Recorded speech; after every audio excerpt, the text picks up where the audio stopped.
Well, hey there, and welcome to Unmistakably You. I'm Amy, and I am here tonight to talk to you, as always, on Wednesdays about something you may be wondering about when it comes to wedding planning. If you're newly engaged, congratulations. If it's the first time you've joined us, welcome. If you are a regular watcher of our videos, please say hi. We always like to hear from you in the comments just to hear whether what we're saying is helpful or whether you have questions. If there's something else you want us to talk about, don't hesitate to reach out. We love to hear from you and actually try to help you out on your wedding planning journey.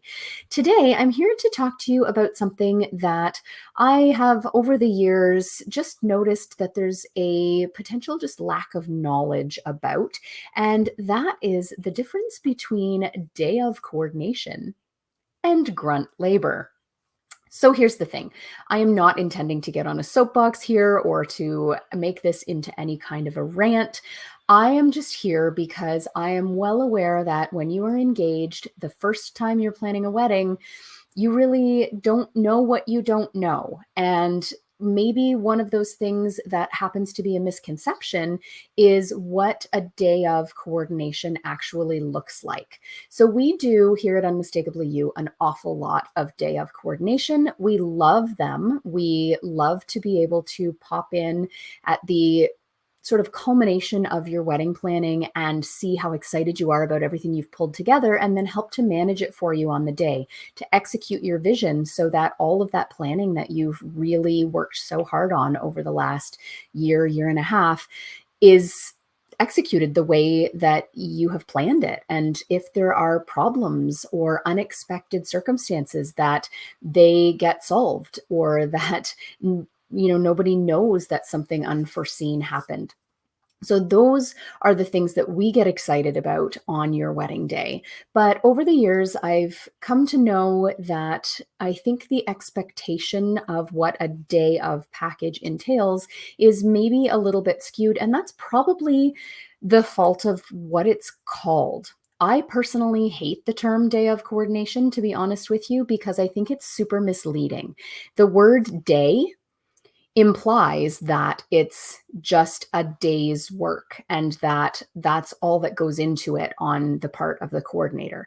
Now, I certainly don't want to speak for all day of coordinators out there. Everyone runs their business differently, but the way we here at Unmistakably You do it, the term day of is a huge misnomer. We start at least 6 weeks in advance, and to be honest, we're supporting you often for about a year before that. Then we are heavily involved with that last 6 weeks as we cross all the T's and dot all the I's. We take over that final vendor communication for you. And then absolutely, we are there on the day, but it's so much more than just that day. We're supporting in those weeks prior. We're making sure that the day goes smoothly. And then we're also helping you through the wrap up after the wedding day. So the term coordinator maybe is the less misleading part of that title, day of coordinator, in that coordinator doesn't really imply one specific job. It kind of implies an overseer or a management. And that really is the way that we consider our role as a day of coordinator, not as a specific slot us into this hole and this is what we do and we don't do anything else. Our job as day of coordinators is to support you in any way that you need it. But within that, we kind of like to think that we have kind of a 3-part role, and that those 3 parts break down to the proactive, preventative, prepared stuff that happens before. That's why we meet 6 weeks out. That's why we draw up a really, really detailed itinerary for you so that we can help you to potentially identify any issues with schedule or with flow or with the way you've envisioned a particular element of your day, unfolding. So we're hoping to help you remedy any oversights that there might have been. That's the proactive part. Then vendor communication and management is a huge part of our role. We become the final point of contact for your vendors in the week leading up to the wedding, and certainly on the day of the wedding, so that you can relax and enjoy your day. And we are the go-between for the vendors who are executing your vision. And then finally, and probably, if I'm going to be honest about it, the most valuable part of our service is the problem solving and fire putting out, if I can say it like that. That comes down to our experience. It comes down to our connections, and it comes down to pre-planning. And really, I think that is the ultimate value of a qualified, experienced day of coordinator, is their ability to solve unforeseen issues. So we are helping you with the pre-planning, we are coordinating and communicating with your vendors, and we are solving those unforeseen issues that nobody could possibly predict. So that's where the value in a day of coordinator comes from. And it certainly far exceeds just the day of. Now, when you're hiring a day of coordinator, as I said, I don't want to speak for everybody. So read your contracts. Make sure you know what your day of coordinator actually includes and what they don't. We here at Unmistakably You include what we call final day core setup. So those are those last details, like your guest book, your card box, your photo display, your place cards. We'll put out your table numbers, those kinds of things. Not entire setup of all of your decor. We here at Unmistakably You stay until after your late night food is out, but we're not there necessarily to help with your complete teardown. We're there in a professional capacity to oversee the moving pieces of the day and to ensure that everything fits together the way that you intended for your vision. What we don't do are other vendors' jobs. So, for instance, I personally am a horrible photographer, but I can sure manage a schedule to make sure that the photographer that you've hired is able to have the time and the focus to do the job that you've hired them to do. I'm not a DJ by any stretch, but I absolutely can make sure that all of the wedding party and VIPs are in the room before we give the cue to start the speeches or the first dances. And that's going to relieve a lot of pressure on the DJ. So I don't try to take on the photography or the DJ. So why would I take on things like clearing tables, scraping plates, bussing glassware, moving chairs, putting out buffets? Those are ideally the jobs of qualified professionals. You've hired a qualified photographer. The hope is that you've hired a qualified caterer who's going to perform all of those services for you.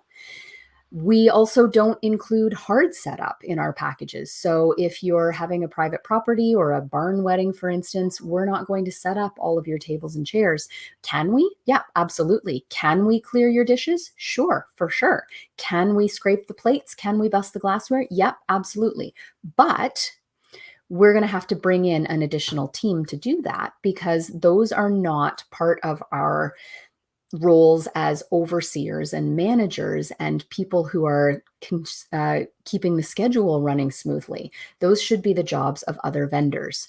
So know what your other vendors are doing for you. And if there are gaps between what they're doing and what they're not doing, like clearing tables, scraping plates, moving chairs, putting out buffets, doing complete setup or teardown, perhaps you would be farther ahead to bring in some distant cousins who aren't invited to the wedding, or maybe you have connections to some teenagers who you could pay minimum wage to do those things at, to be quite honest, a more affordable cost than having your day of coordinator do them, because we have to bring in an additional team to do that. And also, those people are going to be far more adept at doing those things because they're not worried about everything else like we are. So in a coordination capacity, our heads are in all of the details. And when we are expected to be schlepping furniture or clearing tables, that draws our focus from other more valuable areas. Perhaps we're distracted from preventing a problem from occurring, or perhaps we're then not able to solve something unforeseen that's happened because our focus is being pulled by something that's not really part of our job. And that, remember, is the incredible value in an experienced, qualified coordinator is their expertise, their problem-solving ability, and their ability to manage a team. So again, not intending for this to be any kind of a rant at all, not intending to say this is what all day of coordinators do and don't do. I'm just here to educate and hopefully let you know that if you're looking into day of coordination, what you should be looking into that service for are those management and organizational elements. If you're looking for someone to do your setup and your teardown, I would suggest that there are more affordable ways to do that than hiring a professional coordinator. Of course, we can help you out in any capacity that you need, but as I mentioned, we probably need to bring in additional bodies to make sure that we can adequately do our jobs in all of those different areas. Again, if you have questions about anything, we're more than happy, as always, to chat. Don't hesitate to reach out, give me a comment on the video. If you're catching us on the replay, shoot me a line and say hi. We always love to hear from you. And until next week, happy planning.